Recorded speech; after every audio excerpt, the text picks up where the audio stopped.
Ao longo das décadas, os jogos stealth evoluíram de uma mecânica obscura para um elemento quase onipresente e fundamental no mundo dos jogos. Seja se escondendo nas sombras, dando um rápido vislumbre do desconhecido, ou silenciosamente roubando alguém, a história dos jogos stealth é uma jornada fascinante que revela a busca incessante dos desenvolvedores por criar experiências de jogos cada vez mais imersivos e desafiadores. No vídeo de hoje, a gente vai explorar um pouco essa evolução notável desde os pioneiros dos jogos stealth até os títulos modernos que continuam a elevar o nível do gênero.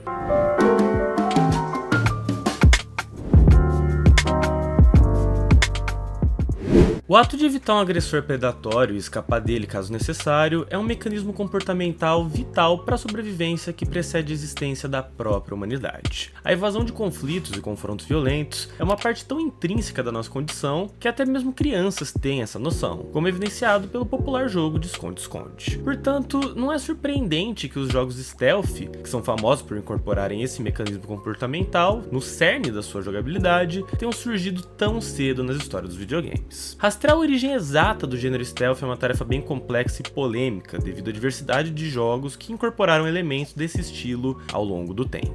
No entanto, na minha opinião, é possível traçar as origens do gênero até o pioneiro Shoplifting Boy, concebido pelo estudante Hiroshi Suzuki para o Commodore PET 2001, um dos primeiros computadores domésticos. A inspiração para o jogo surgiu quando o Suzuki visitou uma loja de conveniência da 7-Eleven e percebeu que as prateleiras altas ofereciam um cenário propício para os ladrões. Então, no jogo, o jogador assume o papel de um ladrão, cujo objetivo é saquear uma loja sem ser detectado pelo dono. Se ele for pego ou se o tempo acabar, o jogador é preso. Já caso ele consiga roubar todos os itens, ele vai ser levado para outra loja para repetir o desafio. A influência desse jogo foi tão marcante que o Suzuki logo chamou a atenção da Taito Corporation, que incorporou muito desses conceitos de Shoplifting Boy no seu jogo Lupin III, baseado na famosa série de mangá. Em Lupin III, os jogadores mais uma vez embarcavam em uma missão de roubar o máximo, mas agora enfrentando um guarda que os persegue se forem avistados, e personagens que agiam de forma independente, elevando ainda mais a experiência. Outro pilar para o gênero, que comumente é esquecido, é surpreendentemente Pac-Man, lançado pela Midway, que foi criado pelo designer de jogos japonês Toru Iwatani para ser uma resposta aos jogos violentos da época, como Space Invaders e Galaxian, onde o único objetivo era eliminar inimigos. No entanto, em Pac-Man você é na maior parte do tempo a vítima, tendo que evitar os fantasmas que te perseguem, exigindo habilidades de evasão e dedução de rotas. Assim mesmo, de maneira abstrata, o conceito de stealth já estava se manifestando em jogos desse estilo, pavimentando o caminho para o desenvolvimento do gênero stealth propriamente dito, que iria florescer posteriormente.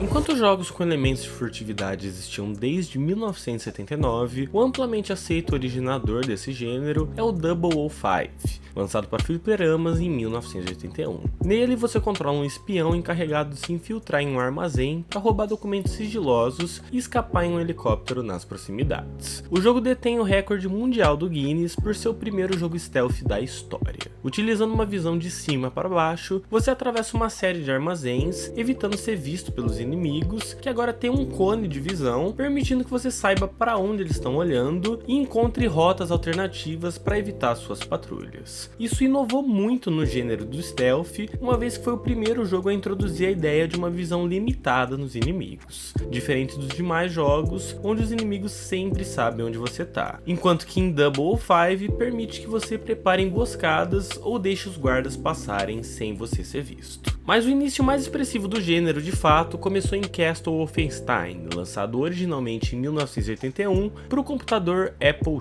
II. No jogo, os jogadores precisavam avançar por corredores com o objetivo de alcançar as zonas finais e coletar documentos secretos de guerra, enquanto enfrentavam patrulheiros. O jogador tem uma arma, mas a munição é bem escassa, tornando os tiroteios cada vez mais difíceis. Alguns recursos pioneiros de Castle Wolfenstein incluem a possibilidade de usar disfarces, gatilhos de alarme com inteligência artificial acionados por sons e estratégias de abordagem. Os disfarces permitem que o jogador engane os guardas comuns, mas não oficiais de alta patente, enquanto os gatilhos de alarme por inteligência artificial fazem com que os guardas reagem a sons de tiros, granadas ou a ausência de um uniforme uniforme de disfarce correndo para confrontar o jogador. Guardas abatidos deixavam para trás munição, chaves e coletes à prova de balas, e além disso, caso você sacasse uma arma antes de um guarda, você ia poder revistá-la em busca de recursos. Vale ressaltar que a sua sequência Beyond Castle Wolfenstein, lançada em 1984, inclui algumas novidades em relação ao seu predecessor, com uma adaga para ataque a curta distância e um foco ainda maior nos disfarces com uniformes inimigos.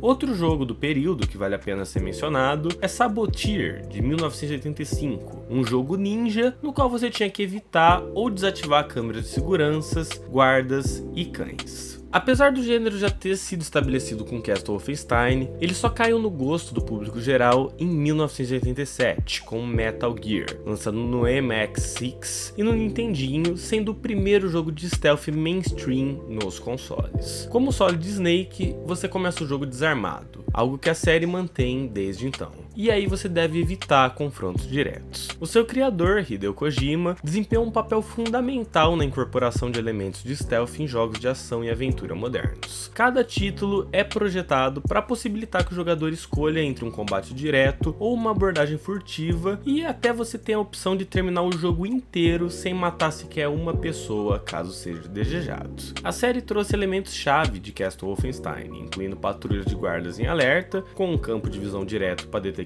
jogadores e a opção de atirar em inimigos. Mas além disso, apresentou muitos novos recursos, como a visão de cima, detecção sutil de ruídos, variedade de armas, chefes em fase, resgate de reféns, transceptores de rádio e áreas de segurança, além de detecção de linha de visão, detecção de ruídos, armas silenciosas e múltiplos modos de alerta. Em 1990 foi lançada a sequência Metal Gear Solid 2 Solid Snake, que aprimorou ainda mais os sistemas avançados do original. Muitos elementos posteriormente vistos em Metal Gear Solid tiveram sua estreia aqui, incluindo mecânicas tridimensionais de altura, que permitiam os jogadores se agacharem e se esconderem em locais estratégicos, modos de alerta cronometrados e truques de áudio para distrair os guardas. Além disso, o jogo introduziu uma janela de radar que destacava as localizações dos inimigos e contornos geométricos. Outras adições notáveis incluíam a capacidade de se agachar, proporcionando uma vantagem tática que permite se esconder em novos locais, bem como reduzir o ruído ao se mover. O sistema de alerta e evasão cronometrado permitia que os guardas retornassem ao seu estado normal se o jogador conseguisse evitá-los por tempo suficiente. E adicionalmente foram introduzidos itens de distração, como por exemplo robôs, que atraíam os guardas para uma localização desejada antes de atacar. Em 1995 é lançado o arrepiante Clock Tower, o primeiro exemplo de uma fusão entre furtividade e survival horror, algo que ainda existe até os dias de hoje. No jogo você explora um castelo assustador, enquanto um assassino intitulado Scissor Man te caça. Após isso, a gente ainda precisa falar sobre Abe's Odyssey, de 1997, que foi o primeiro jogo a apresentar uma movimentação discreta de furtividade, onde o personagem principal consegue andar na ponta dos pés. E também no mesmo ano foi lançado 007 GoldenEye, onde apesar de não ser necessário, destruir câmeras e aplicar golpes furtivos era muito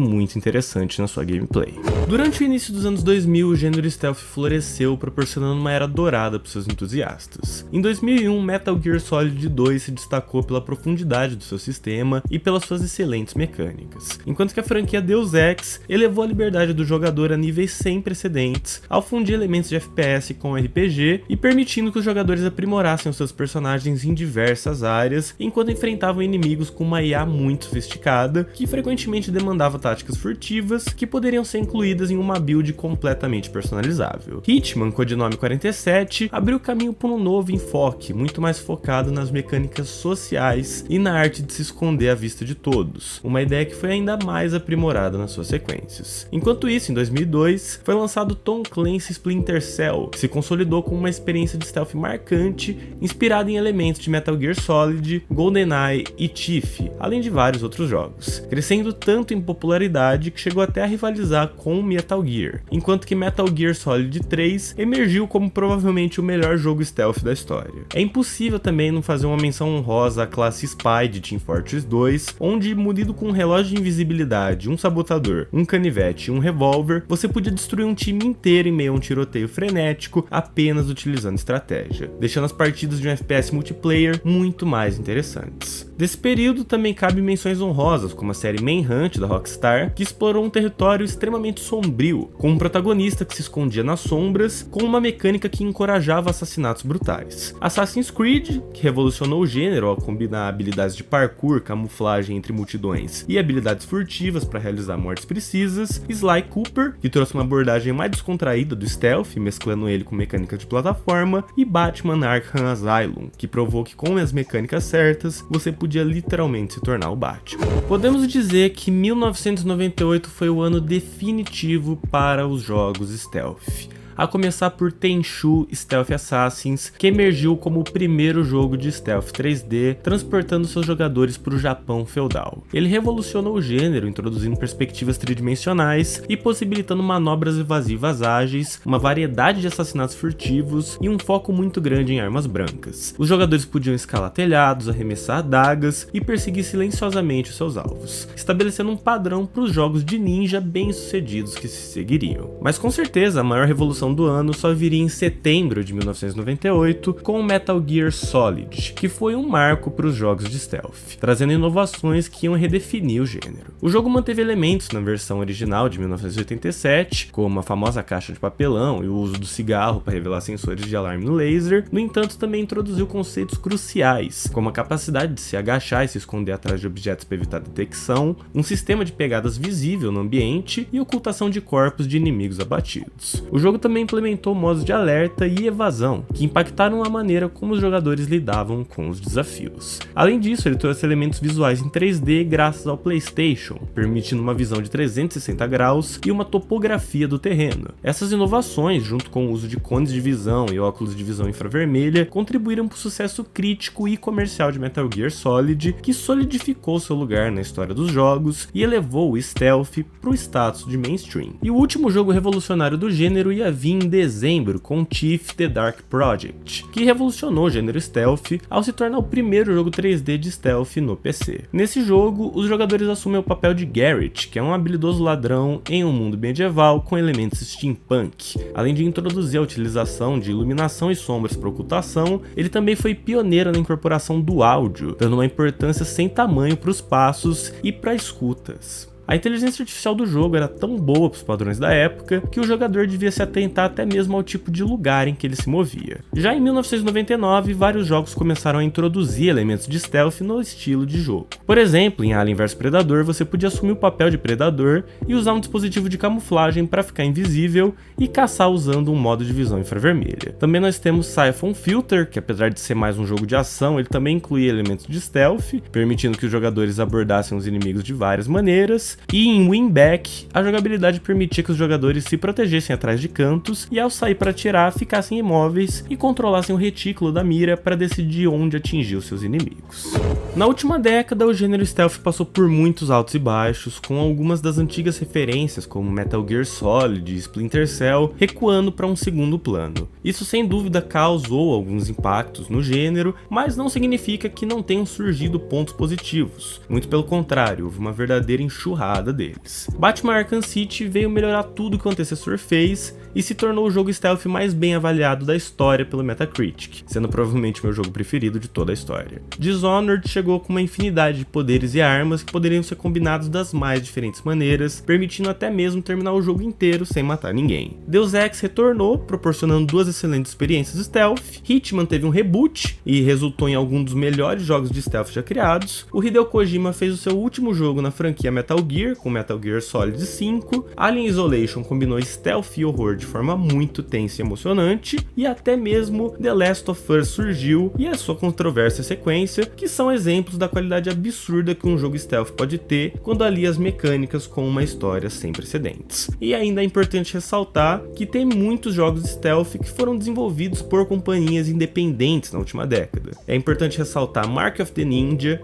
Invisible Inc., Little Nightmares, Gunpoint e até mesmo o saudoso Among Us. A história dos jogos stealth é uma fascinante jornada de evolução desde das suas origens obscuras até se tornar um gênero quase onipresente e fundamental no mundo dos jogos. Ao longo das décadas, os desenvolvedores buscaram incessantemente criar experiências imersivas e desafiadoras que incorporaram elementos furtivos, e apesar de seus altos e baixos ao longo dos anos, os jogos de stealth continuaram a prosperar, nos deixando curiosos para ver quais serão os próximos jogos desse gênero tão interessante. E bom, esse foi o vídeo de hoje, eu espero que vocês tenham gostado, me desculpem pela ausência aí de 1000 anos, é que como eu já disse anteriormente, eu tô bastante ocupado com a faculdade.